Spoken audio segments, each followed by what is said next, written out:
बिस्मिल्लाहिर्रहमानिर्रहीम। मेरा नाम फरजाना है। मेरा ताल्लुक़ लाहौर के एक गांव से था। मुझे पढ़ने लिखने का बहुत शौक था, मगर माँ बाप गुर्बत की वजह से एक दो जमातें ही पढ़ा सके। जब मैं बच्चों को स्कूल जाते देखती थी तो मुझे बड़ी तकलीफ़ होती थी। मेरा भी बहुत दिल करता था कि मैं स्कूल जाऊँ और पढ़ूँ लिखूँ, मगर चूंकि ये मुमकिन नहीं था, इसलिए इस ख्वाहिश को दिल में दबा लिया और सब्र कर लिया। अब्बू खेतों में काम करते थे, किसी की फसलों की देखभाल करते थे, जिनकी उन्हें तनख्वाह मिलती थी। मैं रोजाना अम्मी के कहने पर दोपहर के वक्त अब्बू को खेतों में खाना देने जाती थी। आज अम्मी ने दाल और रोटी टिफिन में डाली और मुझे कहने लगी, जाओ अपने अब्बू को दे आओ। मैंने सर पर दुपट्टा ओढ़ा और खाना लेकर निकल पड़ी। मुसलसल 20 मिनट चलने के बाद खेत आते थे। उस वक्त मेरी उम्र 20 साल थी। जब मैं खाना देने जा रही थी तो सुनसान रास्ते में मुझे एक लड़का दिखाई दिया। वो एक दरख्त के पास खड़ा था। यहाँ हर तरफ ही दरख्तों की भरमार थी। वो लड़का मुझे अजीब अजीब निगाहों से देख रहा था, बल्कि नहीं, घूर रहा था। कुछ दिनों से मैं नोट कर रही थी कि वो लड़का यहीं खड़ा होता था और मुझे घूरता था। मैं दिल में अल्लाह का नाम लेकर जल्दी जल्दी भागी और खेतों के पास पहुंचकर अब्बू को खाना दिया। कुछ देर वहीं बैठी रही और फिर बर्तन लेकर घर की तरफ चल पड़ी। जब मैं वापसी घर पर जा रही थी तो वो लड़का मुझे दोबारा वहीं नजर आया। अचानक उसने मेरी तरफ कदम बढ़ाना शुरू कर दिए। उसके चेहरे से खबासत टपक रही थी। साफ मालूम हो रहा था कि उसके इरादे ठीक नहीं है। एकदम उसने अपने कदमों की रफ्तार तेज कर दी और मेरे पीछे आने लगा। मेरे पसीने छूट गए, हालांकि सर्दियां उरूज पर थीं। मेरे हाथ से बर्तन छूट कर गिर पड़े और मैंने दौड़ना शुरू कर दिया। वो भी मेरे पीछे पीछे भाग रहा था। उसकी रफ्तार बहुत तेज थी। वो चंद ही सेकंड में मेरे करीब पहुंच जाता। अभी घर बहुत दूर था। अगर मैं सीधे रास्ते पर भागती तो वो बआसानी मुझे पकड़ लेता। जिस सड़क पर मैं चल रही थी ये सुनसान थी और बिल्कुल सीधी जाती थी। यहां आसपास कोई इंसान भी नहीं था जिससे मैं मदद तलब करती। मुझे अपनी इज्जत खुद ही बचानी थी, इसीलिए कुछ सोचकर मैं दरख्तों के बीच भागने लगी। यह इलाका जंगल नुमा था और वसी रकबे में फैला हुआ था। उसको पार करके दूसरा गांव शुरू हो जाता था। मैं दरख्तों के बीच से गुजरने लगी। उसका रुख भी इसी तरफ था। मैं भागते भागते बहुत दूर निकल आई। मुझे अभी तक उसके कदमों की चाप सुनाई दे रही थी। मैं आज पहली मर्तबा इस जंगल में दाखिल हुई थी। वैसे ही मुकम्मल तौर पर जंगल तो नहीं था, मगर इसकी वजह कता किसी जंगल की तरह ही मालूम होती थी। यह जंगली जानवर नहीं थे। अलबत्ता इस जगह को भेड़िए वगैरह जरूर अपना मस्कन बना चुके थे। मैं दूर आकर एक बड़े पत्थर की आड़ में छुपकर बैठ गई। कदमों की आवाज धीरे धीरे मालूम पड़ गई। मैं वहीं बैठी रही। काफी देर गुजर गई। अब मुझे किसी की आहट तक सुनाई नहीं दे रही थी, मगर काफी देर हो चुकी थी। थोड़ी देर में अंधेरा भी होने वाला था। मैं जल्दी से एहतियात के साथ उठी और आसपास का जायजा लिया कि कहीं वो लड़का दोबारा ना आ जाए। मैंने देखा कि दूर दूर तक सिवाय दरख्तों के कुछ न था। मैंने अल्लाह का शुक्र अदा किया और उठी और उस जंगल से बाहर निकलने की कोशिश करने लगी। मगर ये क्या, मैं तो रास्ता ही भूल चुकी थी। मेरी आंखें आंसुओं से भर गईं। जिस तरफ भी जाती घूमकर वहीं वापस आ जाती। मैं इस जगह पर खो चुकी थी। वापसी का कोई रास्ता मुझे दिखाई नहीं दे रहा था। यूं ही सड़क ढूंढते ढूंढते शाम पड़ गई। मुझे नजर आना बंद हो चुका था। मैं रोती जा रही थी। अगर मैं घर वापस ना पहुंच सकी तो क्या होगा? अम्मी अब्बू तो बहुत परेशान हो रहे होंगे। अम्मी का क्या हाल होगा? अगर मैं इस जगह से वापस घर ना जा सकी तो क्या होगा? ये सोच सोचकर मुझे बहुत ज्यादा रोना आ रहा था। रात हो चुकी थी। मैं एक दरख्त से टेक लगाए बैठी हुई थी। अब फकत चांद की रोशनी थी जिससे उजाला हो रहा था और मुझे थोड़ा बहुत नजर आ रहा था। दूर कहीं से भेड़ियों की बोलने की आवाजें आ रही थी। मैं डर कर मजीद सिमट कर बैठ गई। मैं दिल में अल्लाह से दुआ करने लगी कि मुझे जिंदा सलामत इस जंगल से निकाल देना। रात की तारीकी में वापसी का रास्ता नहीं ढूंढ सकती थी, इसीलिए यहीं बैठकर सुबह होने का इंतजार करने लगी। मुझे सर्दी भी काफी लग रही थी, इसीलिए अपनी शॉल को अच्छी तरह अपने गिर्द लपेट लिया। यूं इंतजार करते और डरते डरते कब आंख लगी पता ही नहीं चला। नींद वाहिद शय है जो हर हालत में आ जाती है, चाहे हम डर रहे हों, खौफजदा हों, खुश हों, उदास हों या जैसी भी कैफियत हो। मैं सो चुकी थी। मेरी आंख तब खुली जब सूरज की रोशनी चेहरे और वजूद पर पड़ती हुई महसूस हुई। मैंने अंदाजा लगाया शायद सुबह के 9-10 बज चुके थे। मैं हैरान थी कि मैं इतनी देर कैसे सोती रही। फिर याद आया कि कल की थकावट की वजह से ही मैं गहरी नींद सो रही थी। मैंने वापसी की राह ली। बड़ी जिद्दोजहद के बाद मैं जंगल नुमा इलाके से सही सलामत निकल गई और अल्लाह के शुक्र अदा करके घर की राह ली। जब मैं अपनी गली में पहुंची तो वहाँ की औरतें जो घरों से बाहर धूप में चारपाइयाँ डालकर बैठी हुई थीं, मुझे अजीब अजीब नज़रों से देखने लगी। वो कहने लगी, बदकिरदार फरजाना आ गई है। उन सब की बातें सुनकर मैं दंग रह गई कि ये सब क्या कह रही थी। इतने में अम्मी घर से निकल आई और मुझे मारना शुरू कर दिया और बोली, मैंने तेरी ये तरबियत की थी। मुझे समझ नहीं आ रहा था कि वो सब मेरे साथ ऐसा क्यों कर रहे थे। सब ने कहा कि मैं अपने किसी यार के साथ भाग गई थी। किसी ने कहा यार के साथ रात गुजार कर आ रही है। लोग जितना मेरे बारे में गलत बोल सकते थे बोल रहे थे। मेरी अम्मी और अब्बू ने मुझे खूब मारा पीटा। मेरी हालत ख़राब हो चुकी थी। मैं रोते हुए और कांपती आवाज़ के साथ अपनी सच्चाई उन्हें बता रही थी कि मैं किसी के साथ भागी नहीं थी, बल्कि अपनी इज्जत बचाने की खातिर उस जंगल में छुप गई थी और फिर रास्ता भूल जाने की वजह से घर न पहुंच सकी। मेरी बात पर कोई यकीन नहीं कर रहा था, यहाँ तक कि मेरे माँ बाप मुझे बुरा भला कह रहे थे। मैं निढाल सी चारपाई पर गिरी हुई थी। खाना पानी अभी तक नहीं पिया था। रात हुई तो अचानक घर में 40 साल मर्द दाखिल हुआ। अम्मी कमरे में आ गई, मुझे खाना खिलाया और मुझे तैयार करने लगी। मैंने पूछा, अम्मी आप मुझे दुल्हन क्यों बना रही हैं? ये सुनकर वो बोली, तेरी अकरम से शादी है। उनकी बात सुनकर मेरे पैरों तले से ज़मीन निकल गई। मैंने कहा, अम्मी वो तो उम्र में मुझसे बहुत बड़ा है, आप मेरे साथ ऐसा क्यों कर रही हैं? ये सुनकर वो बोली, जो हरकत तूने की है उसके बाद कोई लड़का तुझसे शादी नहीं करेगा, कोई तुझे अपनी बहू नहीं बनाएगा। इसलिए शुक्र करके वो 40 साल मर्द तुझसे शादी कर रहा है। तेरा कोई भरोसा नहीं, तू दोबारा घर से भागकर हमारे मुंह पर कालक मच जाए, इसीलिए तेरी शादी कर रहे हैं।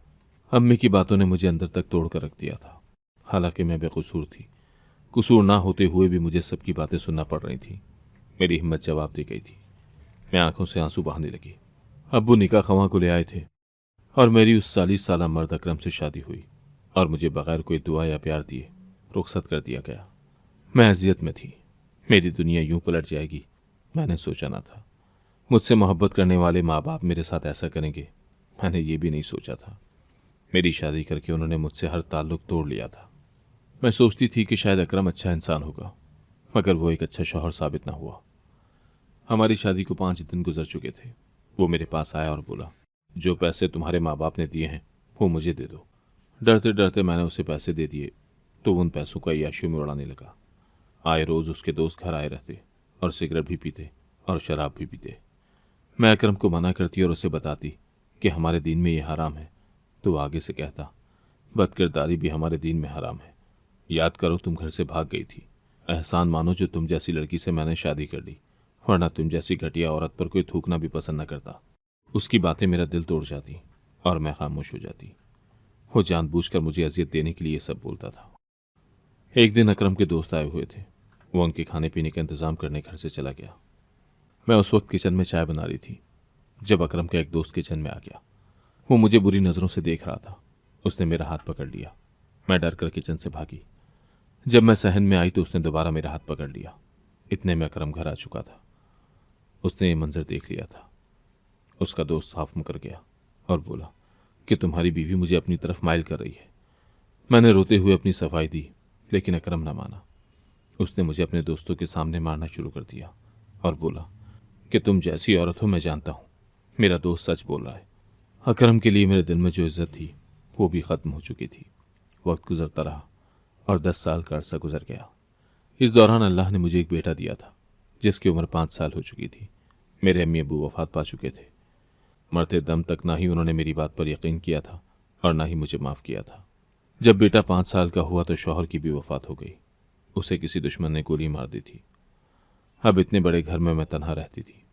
एक दिन शौहर का भाई यानी मेरा जेठ घर आ गया और उसने मुझे ये घर खाली करने को कहा। उसने उस घर पर कब्जा कर लिया था। मुझे और मेरे बेटे को घर से निकाल दिया गया। मैं अपनी फरियाद किसके पास लेकर जाती? कोई मेरा अपना नहीं रहा था। जो लोग मुझे जानते थे वो अब तक मुझे बदकिरदार कहते थे। मैं रोती बिलखती अपने माँ बाप के छोटे से घर में आ गई। अकरम के मरने के बाद हालात बहुत तंग हो गए थे।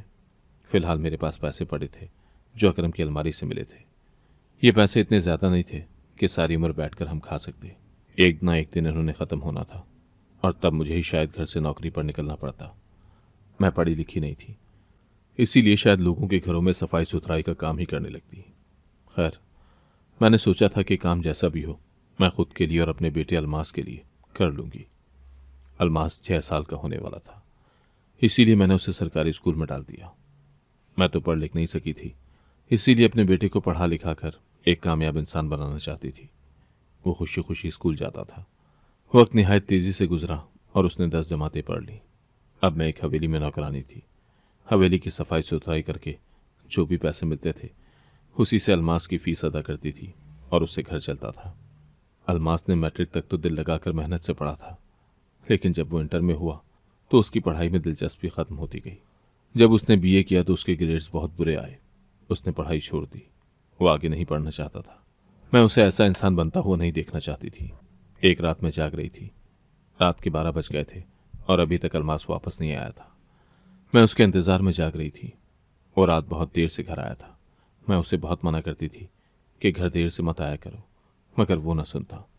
मैं 5 वक्त की नमाज पढ़ती थी और उसे भी नमाज पढ़ने की तलकीन करती, मगर वो न सुनता। वो दीन से भी काफ़ी दूर था।